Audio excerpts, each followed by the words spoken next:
Welcome to January 2017 webinar for the Florida School Counselor Association. My name is Veritza Kostovsky, and I am the Florida School Counselor Association. I am a board member as well as the chair for the Professional Development Committee. Today presenting, we have Alexandra Alfonso and Kevin Carrion, who will be discussing mindfulness in schools. This webinar will be recorded and uploaded to the FISCA YouTube page. If you have any questions during the webinar, please type them in the chat box, and I will ask your questions at the end of the webinar.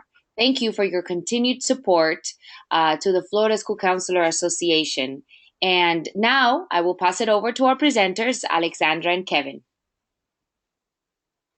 Hello, everybody. We're so excited to be here and to have the opportunity to present to you all related to mindfulness in schools. Thank you, Baritza, for that nice introduction. So we wanted to start off by kind of talking about how we had the opportunity to participate in this webinar. So Kevin and I actually presented this same presentation to student support service staff in Miami-Dade County, which is in Miami, Florida, which is where we currently reside. And Baritza approached us at the end, and she asked us if we would be willing to have the same presentation for a webinar. And we were so excited and feel so happy to have this opportunity with you all. So a little bit about us. My name is, like Baritza said, my name is Alexandra Alfonso, and I am pursuing a doctoral degree in school psychology. I live in Miami, Florida, and I'm completing my internship at the Institute for Child and Family Health in the infant mental health track, which means that I primarily work with families and children ages 0 to 5. Kevin Carrion is pursuing his doctoral degree in clinical psychology. He's actually from Puerto Rico, and he's completing his internship also here in Miami, Florida at the Institute for Child and Family Health. And he works in our general track, which means that his clients are children ranging from infancy all the way to adolescence, and he also works with adult clients. So we are both highly interested in mindfulness. We're also highly interested in early intervention and prevention and resiliency, and that's why we're so excited to have the opportunity to discuss mindfulness with you all. This presentation is really meant to just be an overview of mindfulness. It's really meant to just incite excitement and curiosity on the topic so that you all could receive more information in future trainings or through other resources. So this is not meant to be an exhaustive training on mindfulness, and you are not expected to become experts in mindfulness by the end of the training. We only have an hour. But we definitely hope that you all will become familiar with the core components of mindfulness, as well as its benefits in a school setting. And we really want you to walk away with some practical mindfulness techniques that you all will be able to start implementing on Monday in your school districts, or encourage teachers to implement. And we are going to try to target students from different age levels, so from preschool all the way to high school. So we'll talk about techniques, and we'll talk about how they could be adapted to different ages and different developmental levels. We wanted to start this presentation with a short video clip that kind of introduces mindfulness from students' perspectives. This video is taken from a curriculum and an initiative called Mindful Schools. Mindful Schools, at the end of our presentation, we will describe how you all could become more involved with them, as well as become certified or receive extra training that they offer. So a lot of the resources that we pulled from were from this curriculum called Mindful Schools. And we hope that, I think that in the beginning the audio might not be as clear, but then it should become a little bit more clear as kind of the video progresses forward. I get really mad when my brother hits me a lot. I don't like it when you say you don't want to play with me. When I'm mad, my brain can get a headache and it can start hurting. Your blood keeps pumping because you're like really mad. and you start to get sweaty because you're getting really, really mad. And then when you start getting really mad, you turn red. When your body can't really control yourself, mad just takes over your body. I just get out of control. It's kind of like if you had a jar, and then the jar would be your brain, and then you put glitter in the jar, and that would be how you would feel. If you shook up the jar and the glitter went everywhere, that would be how your mind looks. And it's like spinning around, and then you don't have any time to think. And you sometimes punch stuff and people when you don't really mean it. When I get angry, I feel it in my heart. I really don't like when I get angry. The amygdala really reacts, but the prefrontal cortex tries to keep it down. When I feel like I want to, get really angry and yell, I just sometimes, take deep breaths. First, you find a place where you can be alone, then you find some way to relax and calm down. When I need to calm down, I take deep breaths. I breathe in through my nose. Sometimes I close my eyes or just take deep breaths. It's calming down, it's not moving. It's slowing down and then it stops. And the heart pumps slow and then it goes into your brain. It's like all the sparkles are at the bottom of your brain. My brain slows down, and then I feel more calm, and then I'm ready to speak to that person.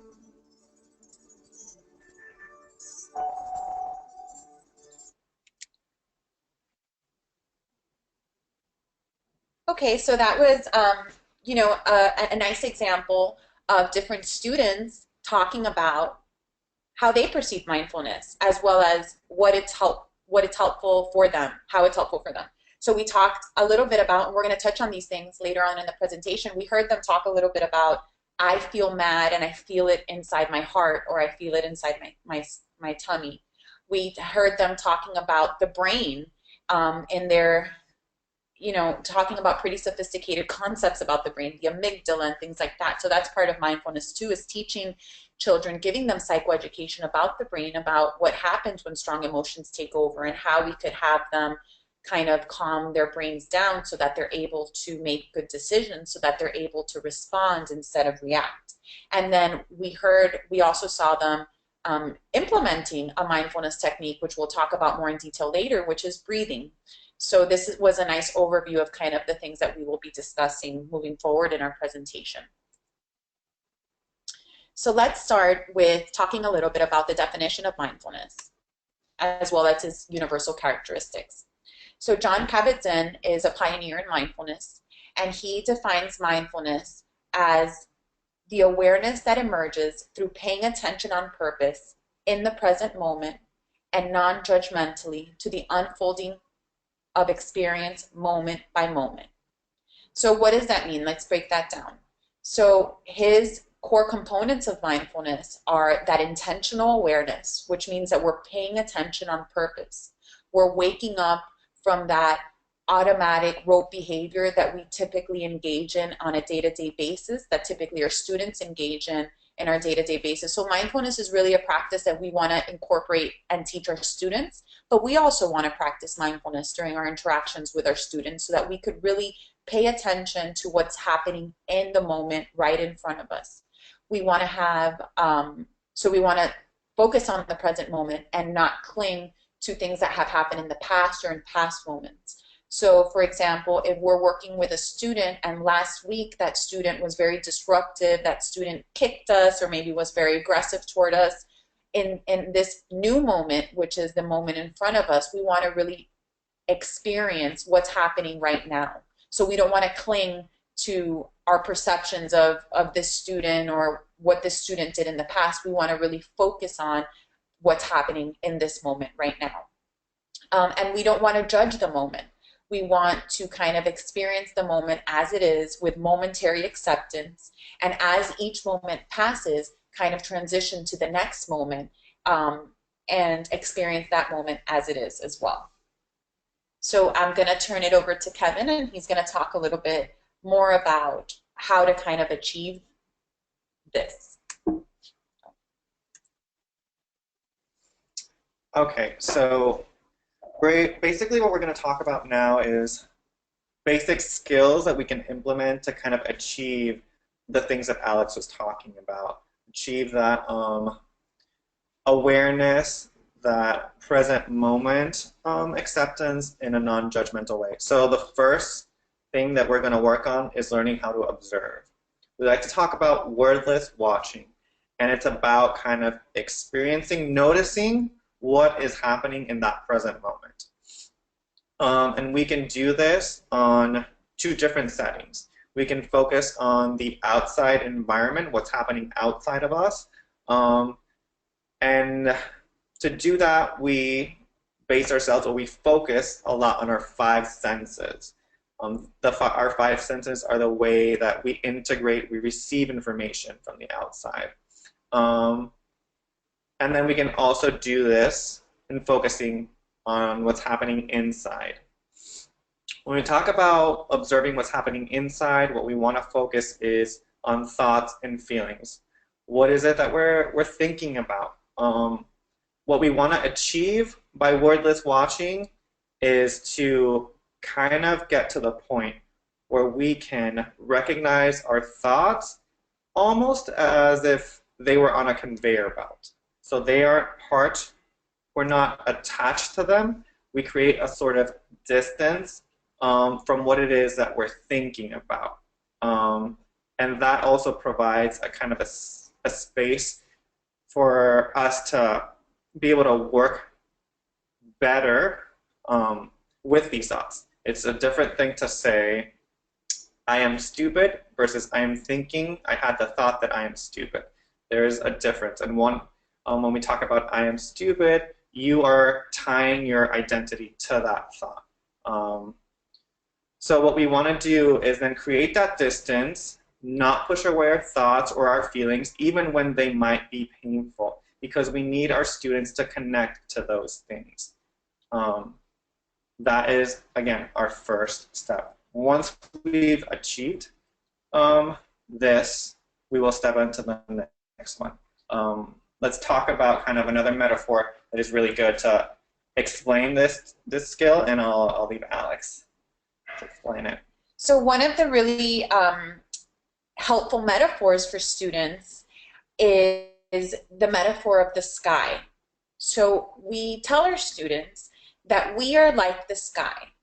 And even though in the sky, sometimes there's a lot of clouds, sometimes the weather, it's rainy, sometimes the weather, and we could link weather to feelings. So if we're really mad, you know, maybe there's a hurricane in the sky, or maybe it's really stormy with a lot of lightning. And when we're happy, maybe it's sunny. But always in the background is the sky. So the sky always remains. So that's kind of the idea. As an observer, we're observing what's happening. We're observing our weather report or our feelings, but we know that they're temporary, and we're able to, like Kevin said, create a little bit of space between who we are and what we're feeling, what we're thinking. And in that space lies the opportunity to respond instead of react. It allows the opportunity to reflect and to see what your next move will be in a way that you're kind of cutting the umbilical cord between feeling and doing, or between thinking and doing. And that gives students a lot of control. And like I said, they have the opportunity and the space to respond instead of just react. Okay, so we've been talking about observing, about this wordless watching. So step 2 is basically putting words to that experience. We want to teach our students how to label what they're experiencing, what they're observing with words. And when we teach them how to describe, what we really want to do is have our students talk about the facts. So we want to teach or hear things like, I feel sad, my face feels hot, I feel my heart racing, I'm having the thought again that I'm stupid, I'm having an urge to run out of this classroom. We want to really, again, stick to the facts. We want to avoid assumptions or interpretations. And one of the ways we're going to kind of do an example here. So let's look at this picture. And we could ask our students, describe, what do you see? What it is that you see? And we can see a lot of things. We will probably get some responses that could talk about, oh, he's angry, he's yelling at someone. And we would kind of redirect that because we don't know if he's angry. So that is an assumption. So we would talk about, let's describe what it is that you're seeing. So we can talk about how, oh, his mouth is open, you can see his teeth, his nose, and he's frowning, kind of like his arm is raised, and look at his hand, how it's open. So those are descriptors. That is kind of what we know. Those are the facts. What is going on inside of him? We don't know. We can't talk about his feelings, because that would be an assumption.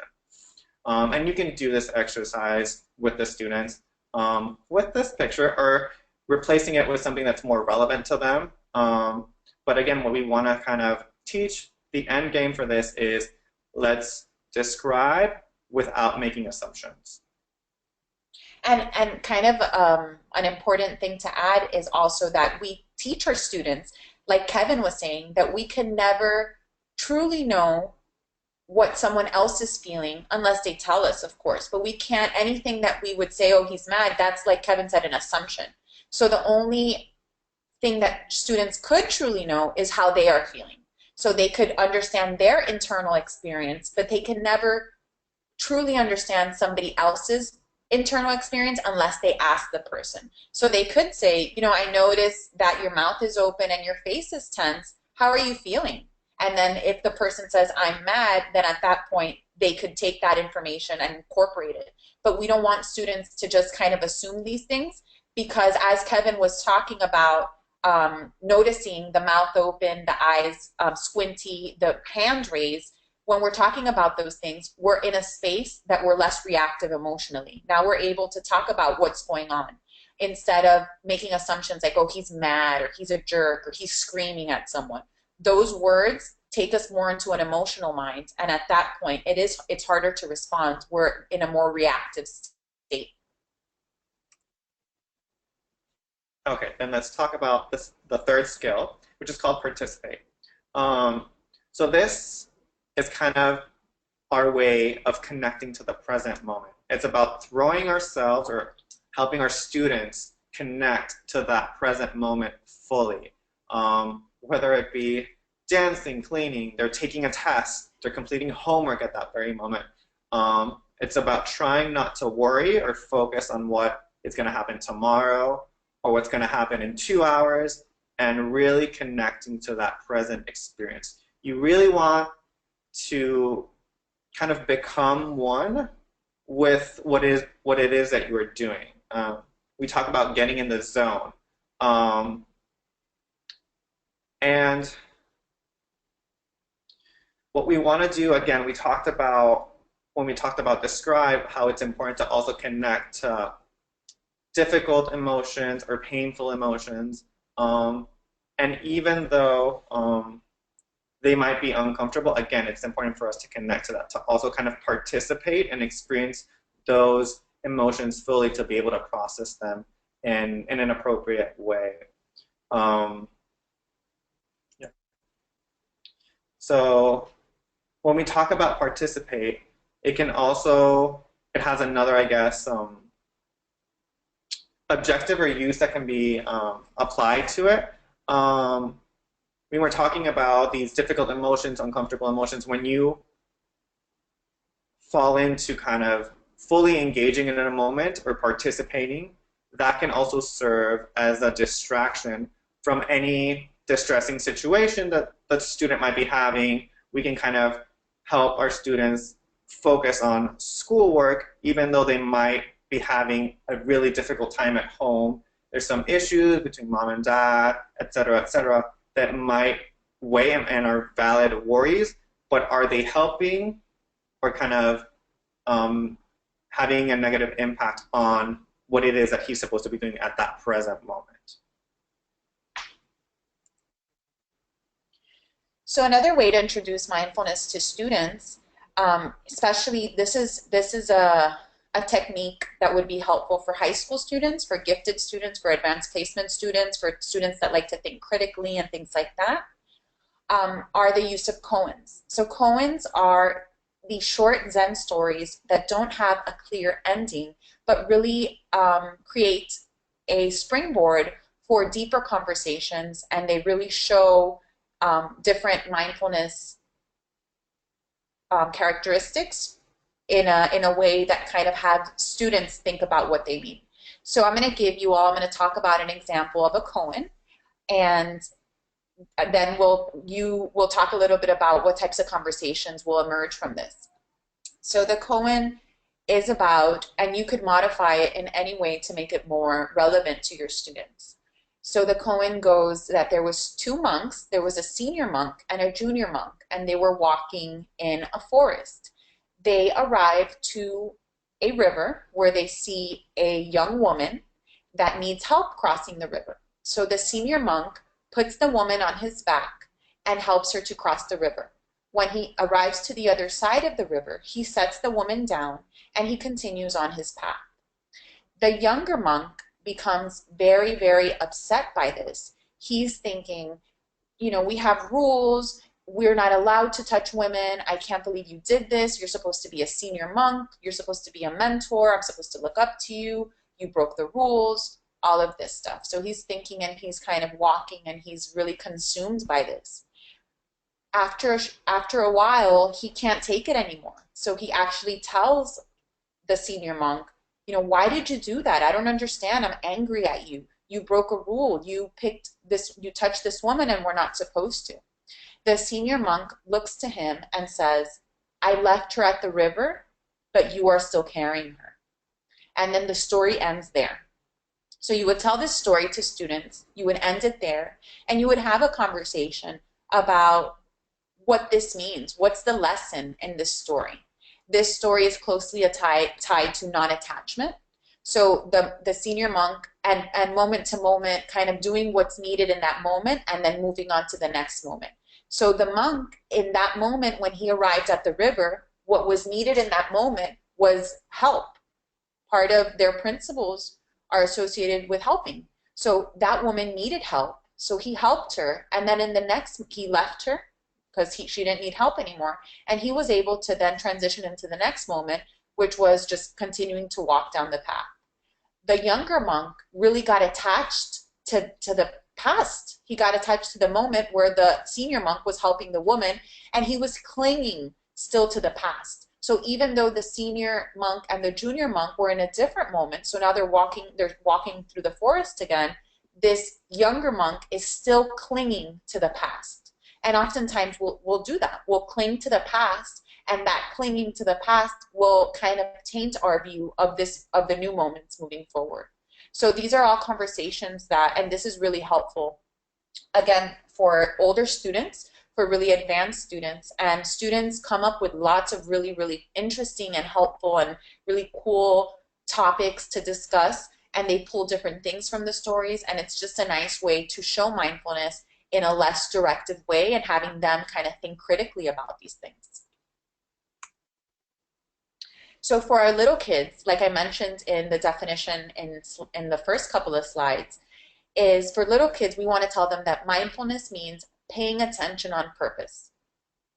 So we want to keep it very simple. Mindfulness means that when we're paying attention, we're doing it on purpose. For high schoolers, for older kids, we want to kind of pitch it as mindfulness means being in control of your mind rather than letting your mind be in control of you. And that's a nice way to have them kind of buy in. And we give older kids the metaphor of a puppy. So we say the untrained mind, when your mind kind of controls you instead of you controlling your mind, it's kind of like a puppy. Maybe you want to focus your attention. Maybe you tell the puppy to sit down for a second. And what does the puppy do after just a few seconds? He gets up, he starts wiggling, he's silly, he's moving around all over the place. And we constantly have to be kind of what we would refer to training the puppy or training the mind.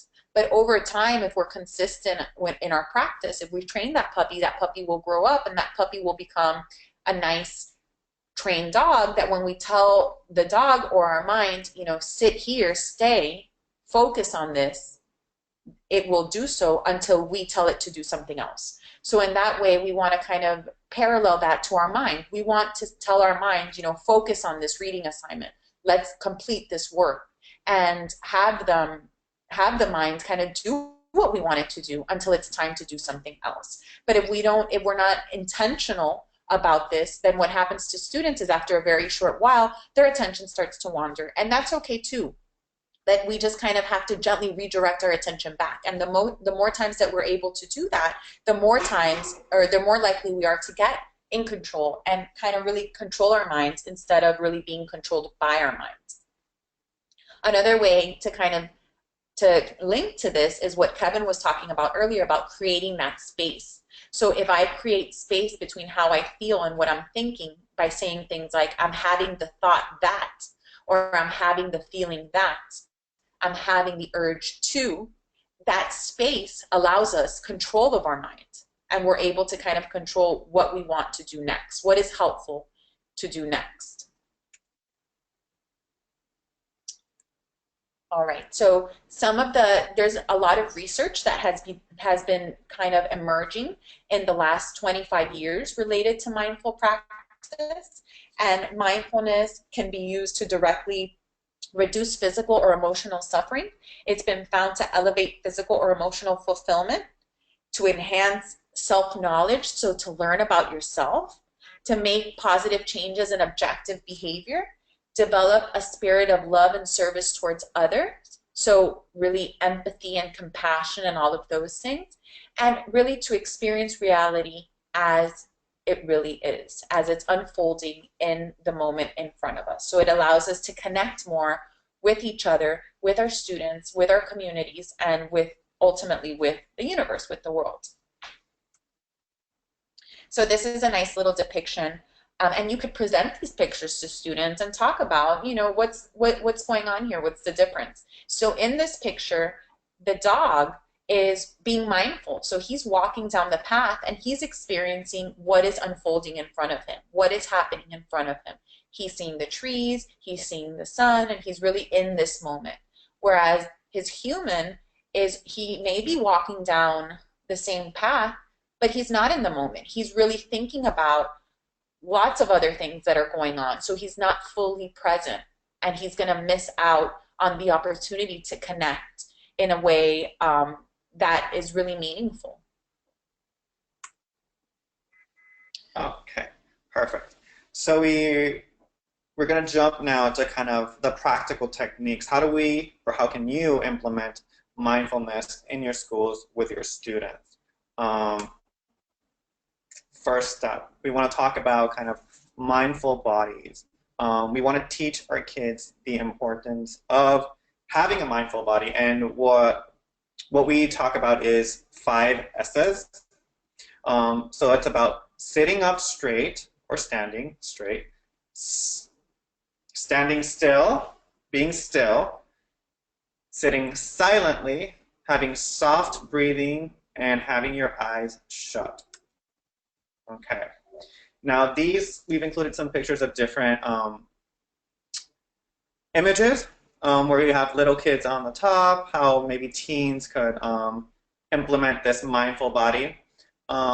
We included at the first slide when we talked about mindful bodies an image of a tree because it's an easy reference when we talk about mindful bodies. Trees are strong, they're straight, they remain still. So one of the things that you can do with your students is when you're talking about mindful bodies to show them your tree pose. So then you'll have him sit straight like these images expose, And then you can have them kind of feel the difference of when they lose their mindful bodies and kind of be all wobbly. So kind of really connect to how it feels to follow these 5 S's and connect to your body in that way. Okay, so at the beginning, I mentioned the importance of our senses. Again, the senses are the way that we receive and integrate information from the environment that surrounds us. And it's an easy way to kind of dive into mindfulness because it's a way for us to connect with the present moment.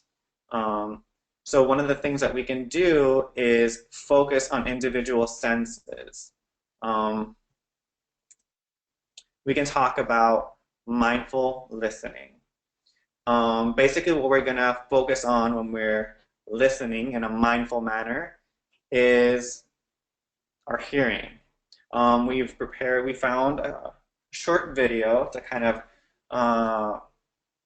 show what you could do. You can use a chime, or we found this is a... There is one vibratory. Excuse the ad. This is what they call a Buddhist bell. So what you would do with this is, if you have this around, or you have a bell, you would ask your students to kind of get in their mindful bodies, be sitting still, straight, have their eyes shut, and you would want them to listen, and then raise their hands when they stop hearing the bell ring. So this is kind of the sound that it would make, and you can kind of have a little taste of it.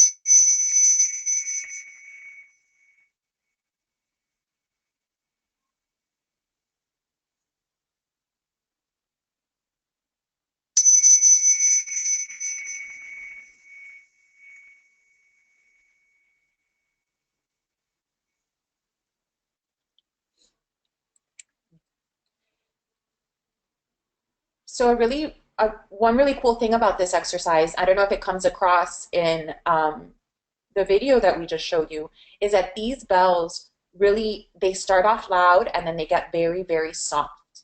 And they get very, very soft to the point of, if you are not paying attention on purpose, you will probably not hear it as long as you would if you were paying attention on purpose.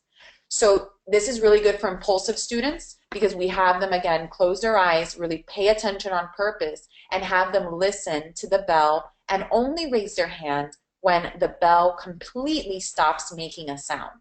So we'll see students kind of try to raise their hand or kind of half raise their hand over and over again, especially impulsive students.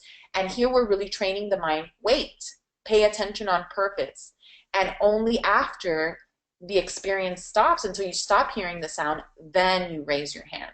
And we'll see students, as they do this activity over and over again, feel more calm, have the ability to lean in and really close their eyes and really pay attention on purpose. And this is a nice kind of way to have them to begin learning these skills. It's another nice way to kind of start and end a session. So I'll typically start with the bell, and then we'll do our activity, and then at the end of the session kind of have the bell again, because it's also just a very, very relaxing sound, so it helps to unwind, and kind of it's nice to have rituals as well with the students. Okay, so then let's focus on another sense, which is our taste sense. We can talk about mindful eating. And again, these techniques, when we talk about the senses, they're kind of similar. We just want to focus on this one sense. So when we're talking about mindful eating, we can include things like pieces of chocolate, or have the kids bring their lunch in, and we're kind of look at whatever they have and use that. But then have them get in their mindful bodies and then try to describe what it is that they're eating. How does it feel? How does it taste? Is it sweet? Is it sour? Really connect to that sense of taste. And again, this is something that's pretty easy. You can use whatever the kid has available, or you can just also kind of bring chocolates or things with different texture to really kind of develop this sense. And a really good thing to use with this is Hershey's Kisses because they're very small and kids will buy into this activity because chocolate is delicious. And really, again, like Kevin was saying earlier, the difference between describing and making an assumption or making an interpretation. So if kids say, oh, this is delicious, or oh, this is disgusting, that's an interpretation. So we would want to redirect them to use words like with the chocolate, oh, it feels silky on my tongue, or it feels warm, or it tastes sour, like he was saying. So really kind of redirecting them back to the descriptions and having them connect with the moment in that way. Okay, so let's talk about mindful watching, which is, as you probably have guessed, focuses on our sense of vision. So what we're gonna do is, or what you can do with your students, depends on the age range. When you have younger kids, you can talk about your attention goggles, and you can kind of imitate this little gesture that our picture is showing for the kids to really have their attention goggles on and pay attention to what it is that they're seeing. When we're working with vision, then you want to ask the kids to describe what it is that they're seeing. We can talk about colors, about shapes, about different sizes, anything really that falls within our vision scape. And you can do this in terms of things that you would need. Not much, just wherever they are, you can just focus on helping them describe and kind of put into words what it is that they're observing. And if you do see, again, any type of assumption, redirect it to then talk about descriptors. So an assumption might be, that's ugly. And you would say, so that would be, you would want to redirect them back to, just describe it. Oh, it's big and it's red and all of these other things. And then having them kind of experience what they felt like when they said the word it's ugly versus how their kind of emotional mind calms down when they started using descriptions. Okay. Then I talk about mindful smelling, which we're going to focus then on our sense of smelling. There's different things that we could use for this. We can talk about essential oils. We can talk about lotions, candles that also include any type of scent. So again, what we would have the kids is sit down in their mindful bodies and then describe what it is that they are smelling. When we talk about lotions and essential oils, we're also kind of having the benefit of working with two senses. We can talk about how does it smell and how does it feel on your skin. Is it warm? Is it cold? So again, these are practical and easy things that you could do with your students. And then we also have mindful touching, which focuses on the sense of touch, connecting through that kind of sense to our present moment. And what we want to do is have our kids play with texture. And basically we've included an array of different materials that you could include to do this with. Again, basing yourself on that mindful body, sitting still, having your eyes shut, and then just focusing on that one sense, which would be texture. So we're talking about the rice, having the student kind of touch the rice and describe what it is that they're feeling. What's the shape of it? How does it feel? Is it hard? Is it soft? We have a little stuffed animal, and then we can describe how the texture is different from the rice and how does it feel. Little stones over here that are probably cold to the touch. So again, it's just focusing on that sense of texture and how we can connect to our present moment through that sense. And you could put several items inside a bag and have the students close their eyes and have them reach into the bag and pick, touch something, and only with their sense of touch describe and kind of guess what it is. So that's a way to kind of incorporate this skill in a really fun way that children are more likely to buy into because it's like a game. Okay. So when we talk about mindful moving, it's kind of I think it has a lot of based on yoga. So we can talk about kind of the tree pose that these kids are showing in this image at the top, and then we can also do kind of walks through school and then include kind of some of the techniques that we've talked about before. We're walking through school. Okay, attention goggles on. What is it that you're seeing? Let's describe that. What do you hear when you're walking through the halls of the hallway? Okay, do you smell anything?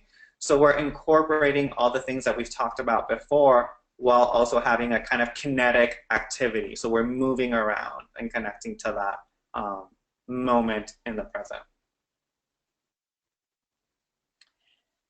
Mindful breathing is a technique that is very, very useful for students. It's the technique that the students were referring to at the end of the video that we showed in the beginning of the presentation. And it's a really important skill that we really want students to buy into.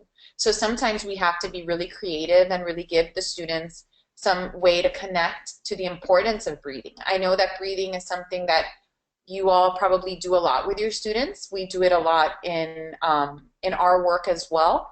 But sometimes we kind of just go through the motions and students don't really buy in or really understand the importance or the control that they have when they breathe. So we really want to introduce it in a way that's exciting and in a way that gets them to buy in. So in the beginning of the presentation, when we showed you the video, the students were talking about the brain. So we want to give students a little bit of psychoeducation about the brain, definitely in a developmental way. So for older kids, we would get more complex, whereas for younger kids, we would keep it pretty simple, but give them the information that's relevant so that they could understand what's happening in their brain when strong emotions are involved. So we talk to students about the brain and we tell them that the front of their brain, and we'll tap our forehead, we'll touch our forehead, the front of our brain helps us to make good decisions and to respond to things. So we also could start a conversation by asking students to give us the info, what does it mean to respond versus react? So what is the difference? And this works really well, especially for older students. For younger kids, we might just start with the description of the brain. So the forehead, the prefrontal cortex, really, when blood is pumping there, we're really able to make good decisions and we're really able to plan ahead and respond. When strong emotions are involved, our brain protects us. So we want to normalize and we want to really give them the information that it's really a protective mechanism. So when strong emotions are involved, our blood rushes from our prefrontal cortex and goes into our reptilian brain. So it goes toward the back. And this helps us to fight, flight, or freeze. So it helps, and if we needed to, so if a bear walked into the room right now, we don't really need to plan ahead. We don't really need to be calm and think about, you're going to do this, and no, we need to react in the moment. So in those situations, it is really helpful when that blood rush is there so that we're able to respond and react, or we're able to react very quickly. However, in our schools, in our lives, bears typically or will not come into the places that we're at, but our brain still responds to perceived threats or to stressful experiences as if that bear was walking in. So maybe a student tells another student something that's hurtful, and that student becomes really flooded with strong emotions. That student's blood is going to rush away from the area where they're able to make good decisions, and they are going to react as if they were being threatened, equivalent to a bear running into the room. And we want them to really respond. We want them to think what is helpful in this moment and really then make a decision that's going to be helpful for them. So we want to say that breathing, we want to fight, physiology with physiology. So because our blood has left that front area and has gone to the back, how can we get that blood pumping back in the front so that we're able to make a decision that is helpful for us? And how we do that is breathing. Breathing is the way that we will allow that blood to pump back into the prefrontal cortex. So when we talk about anchor spots, we have kids develop their anchor spot. Typically it's in the belly, but it could be in the heart or wherever they choose for it to be. We'll have them, like Kevin was saying, sit in their tree pose or have their mindful bodies enacted, and they will sit up straight and place a hand on their anchor spot, wherever they choose for it to be. You could have activities for younger kids, like you see here depicted, where they draw themselves with a hand on the anchor spot. And they will sit there and they will just pay attention on purpose to their breathing. For little kids, there's a way to kind of introduce breathing. So I'm talking about preschool kids, kindergarten kids. We talk about starfish breathing. So you all can't see me right now, but if you place five fingers, so if you place an open kind of palm or an open hand in front of yourself and you have the 5 fingers extended, starfish breathing is a way to kind of have them tactile and have them channel their attention so that they're able to pay attention on purpose. So if I have my left hand out in front of my face with my 5 fingers extended, and I grab my right hand and I grab my pointer finger and I just kind of outline my fingers, I'll take a deep breath in as I move along my pinky, and when I get to the top of my pinky, that's when I know that I stop taking my deep breath in. And then as I move down my pinky, I will take my deep breath out. And you move along each finger. So you have 5 fingers, so you have 5 opportunities to take breaths in and out as you complete your starfish breathing. Another way for little kids is talk about balloon breathing. So again, have them inhale fully by placing their hands on their belly, telling them, and you could do it with an actual balloon or you could do it with bubbles too to teach them to kind of breathe in and out so that they just kind of practice that. But having them think about their belly as a balloon. So our belly is kind of like a balloon because our diaphragm, when we breathe in, it extends very much like a balloon, and when we exhale our breath, it unfills the balloon. So we talk about things like that, having them imagine a balloon in their tummy, and when they're inhaling, imagine filling up that balloon, and when they're exhaling, imagine blowing all of that balloon out and blowing all that air out. It's important to note that when students are breathing with, and you could have them practice both of these things so they could feel the difference. When students are breathing with, when strong emotions are involved and students are breathing when that blood rushes to the back of the brain, they're having shallow chest breathing. So they're breathing really with their chest. And when they're calm and when they're doing belly breathing, they're breathing with their belly. So you could have students alternate between the shallow chest breathing and the belly breathing so that they could really feel the difference and feel themselves calming down. You could also have students run around so that they get their heart rate pumping so that they are in that naturally in that shallow chest breathing state. Have them do jumping jacks or have them run around, and then have them take belly breaths so that they could feel themselves calming down and breathing slower. Shark fin breathing is another breathing technique that we would do for our middle schoolers. And basically what it is this is kind of cool for boys because sharks are really cool. So they will do what these students in the picture are doing. So they will start by having their thumb pressed against their forehead. They will put their other hand on their anchor spot, which is typically toward the belly, and then they will take one deep breath out as their hand is slowly making their way from their forehead to their anchor spot. Another way for kids that you need to engage a little bit more and interact with, and maybe even older kids or things like that to really depict, not high schoolers, but maybe like elementary or middle school kids, you could use what's called a Haberman sphere, which is what this little boy has in his hand right now. And again, this is a sphere. I'm going to try to open up a video that kind of depicts it. This is a toy, essentially, that opens and closes. And again, the metaphor is the diaphragm. that inside your belly, when you're taking breaths in, you're really expanding this muscle. And as you're breathing out, you're letting all the air out. So you could take turns. You could, let's say you breathe and have the student really focus his attention on your belly expanding and your belly releasing all the air out, and have them kind of mimic the Haberman sphere to when you are putting all the air inside your belly, they're opening it wide. When you're letting it go, they're closing it, and then you guys could take turns, and that also has them to really focus their attention on what's going on. And then you could have them breathe in and out and kind of do it for themselves.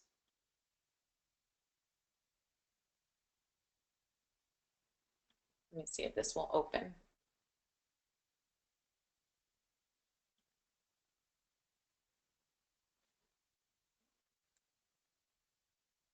So like I said, as you're breathing in, this Haberman sphere is expanding, just like your diaphragm is, just like the balloon in your belly is, however you want to use the words.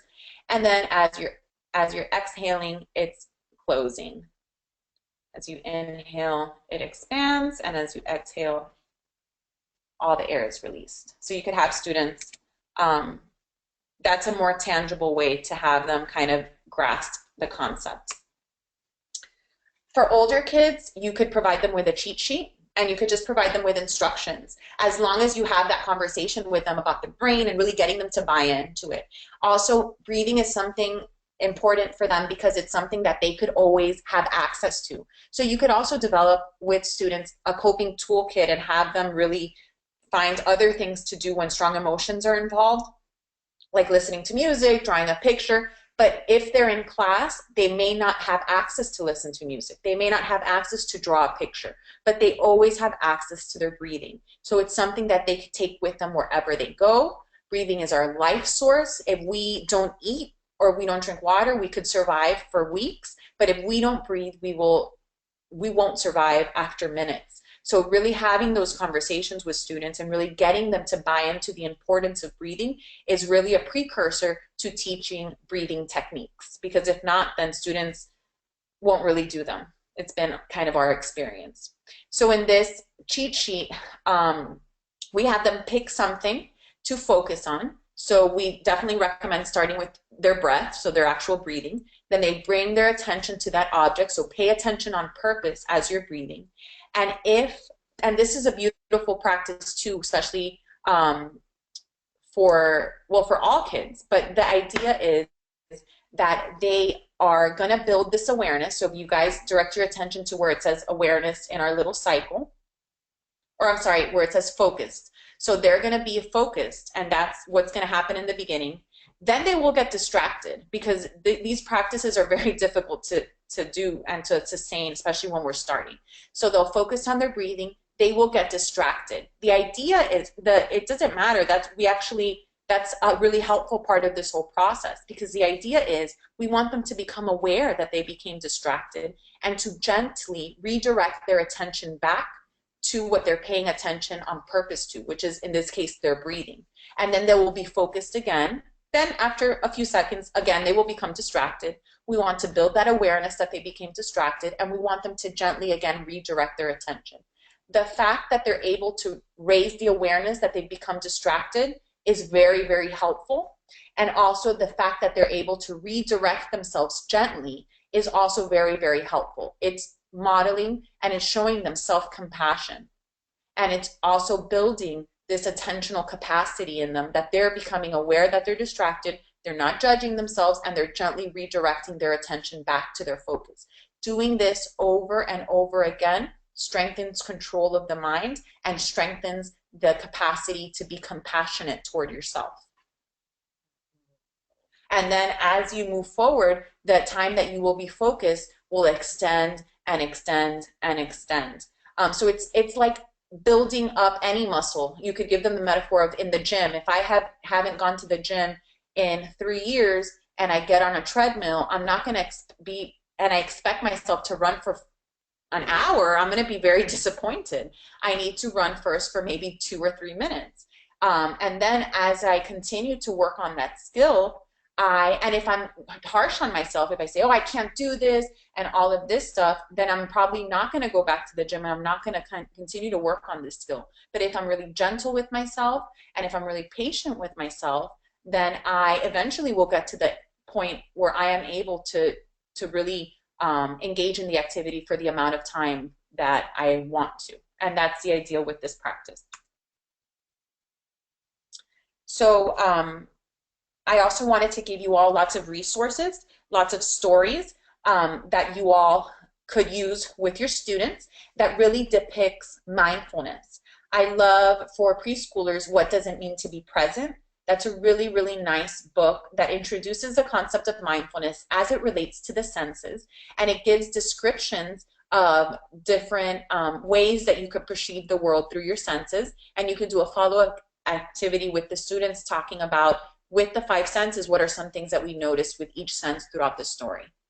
Masters of Mindfulness, How to Be Your Own Superhero in Times of Stress, is actually a book that was written by middle schoolers or by a fifth grade class, so it's good for middle school students as well as higher elementary students.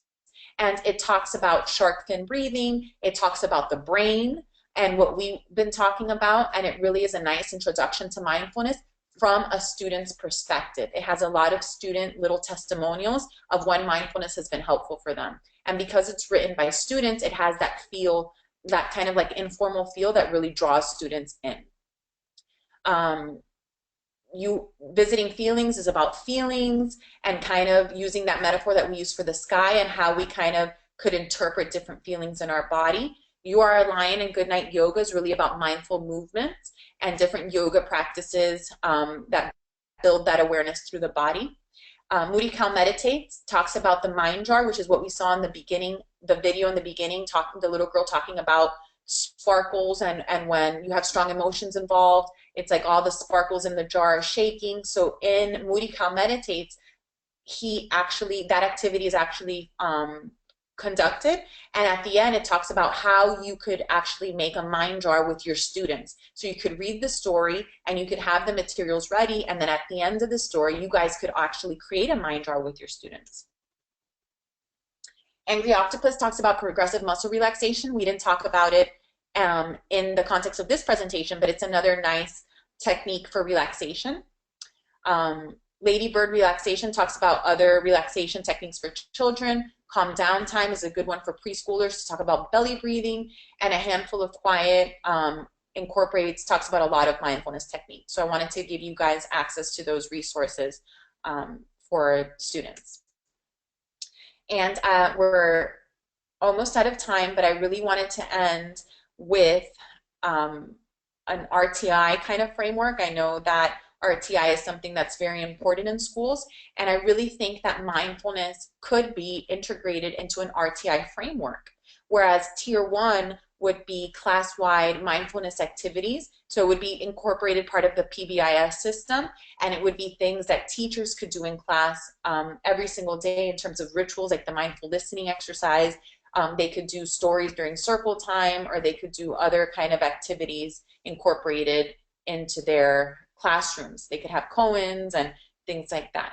For a Tier 2, it could be really targeted for small groups, and at this point we could be, school counselors jump in, and you could have social skills groups where you could also read stories, or you could do the activities of mindful touch or mindful sights or mindful listening and all of those things. For Tier 3, it could potentially be one-on-one with students. It could talk more about the brain development, more about specific breathing techniques, and it could just be a little bit more intensive. But I think there's a place for mindfulness in schools. I think there's a place for mindfulness across tiers, and I really hope that you all feel excited about this and see its utility in the school system.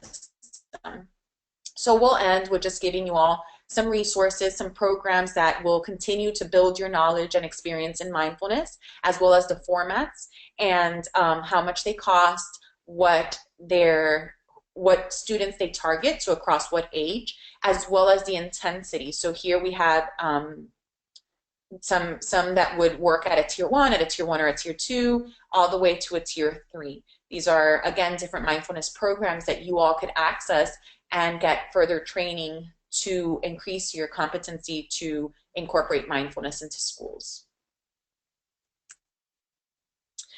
These are some additional resources. Again, I told you we got a lot of our information for this presentation from mindfulschools.org. We love this resource and we're so thankful to them that they are doing this work. Also, the Mind and Life Institute, or the mindandlife.org, has a lot of resources. And then the third resource is resources for teachers in terms of lesson plans that associate with mindfulness. So school counselors could adapt them and use them during their work with students, or they could introduce them to teachers and have them work with the students in the class. I wanted to end this presentation with this poem. It's called The Guest House. This being human is a guest house. Every morning a new arrival, a joy, a depression, a meanness. Some momentary awareness comes as an unexpected visitor. Welcome and entertain them all, even if they are a crowd of sorrows who violently sweep your house, empty of its furniture. Still treat each guest honorably. He may be clearing you out for some new delight. The dark thought, the shame, the malice, meet them at the door laughing and invite them in. Be grateful for whoever comes, because each has been sent as a guide from beyond. We're so happy and excited that we got to present this information to you all. We hope that you're excited about mindfulness and that this is something that you find useful for your schools, that you advocate for mindfulness, that you seek out further training. We believe that it's so important in terms of early intervention, prevention, and building resiliency to kind of incorporate mindfulness into schools. Thank you so much. Thank you. And again, we hope that this has inspired you and continues to inspire you to get further information on this. So now I don't know if there's any questions or any comments. Yes, if you have any comments or questions, please type them into the chat box. If you found this webinar to be helpful to you, please share it with your colleagues and other school counselors that maybe were not able to attend. This is being recorded and it will be shared on the YouTube, on the FISCA YouTube page, where we have past recordings of past webinars as well. If you have any questions right now, we are open for questions. I know that we have some attendees. Maybe they have some questions or comments. In any case, thank you so much, Alexandra and Kevin, for your presentation today. I found it very helpful when I first listened to it, and I hope that our school counselors that are out there also found it very helpful. And thank you, everybody, for joining us today. And please be on the lookout for the next webinar from FISCA. And if you or someone has any type of idea on something that they would like to present, please let me know. Please send me an email. We do have from Nicole. She says, thank you. Do you know where we can get more information on setting up a mindful room for students in need? Would you like to answer that? Sure. So a mindful room in the sense that to build a space where you could incorporate these activities. Is that right? Yes. Okay. So I think that we have to work with the resources that were allotted in the schools, and sometimes it could become kind of difficult to build a space that is ideal for these things. But the nice thing about mindfulness is that we could be really, really flexible. So if, like Kevin said, if we don't have a lot of space in or certain rooms that we could use, we could do these things outside, because outside we're going to get a lot of examples of things that students could touch, like the grass, or they could see like ladybugs and lizards, or things that they could smell or see walking around the school and things like that. You could use definitely your office as a school counselor. If you have your own office, you could build or you could create a cozy corner, or like a little corner where you could kind of have like blankets or things that are a little bit softer to kind of create the mood, or you could just sit on the floor or sit on we have to kind of really be flexible in terms of the materials or the space. The materials, yeah, the materials you could use anything. You could use things that you already have available in your office. You could bring stuff from home. You could encourage students to, like Kevin was saying, you could use their own lunch if you want to do a mindful eating activity, and kind of just really, really being creative. Some of the things that you may have to purchase, and I don't know, I had to purchase the singing bowl, which is the thing that we use for the mindful listening. But if you don't, it's more helpful if you actually have the material, because then students could really, really listen on purpose until it kind of fades. But if you didn't have money in your budget for that, or you weren't able to access that, there's YouTube videos that have examples. It's not going to be as good because, again, it's not in real time, so they can't really hear that when it gets really faint to pay attention on purpose. But you could kind of start with activities like that. She says that they have an empty room in their school that they're going to try to convert for students to take a break, and that they're very excited to try this at their school. So, whoa, that's amazing. amazing. That makes me very Yeah. happy. Yeah, and talking about it in terms of a cozy corner, Yeah. a safe space, having students really connect in that way, that's amazing. That's so exciting that you have a space that you could actually allocate toward that. That's great. Yeah, that's great. Yeah. great. Thank you so much. And that seems to be all of the questions. Please don't hesitate to contact our presenters. If you have any further questions or if you need any help, contact me. I'll put you in contact with them as well. And that seems to be all the questions. So thank you again so much for joining us, for coming to our webinar. Thank you to our presenters, Alexandra and Kevin. If you have any further questions, if you think of something later, don't hesitate to email me or email them, and I will pass along your questions. Thank you so much for coming. Thank you so much for being here. And I hope that this was helpful to you as it was to me. And I hope that if you did find it helpful, that you share it with with other school counselors. Thank you again, and see you next time.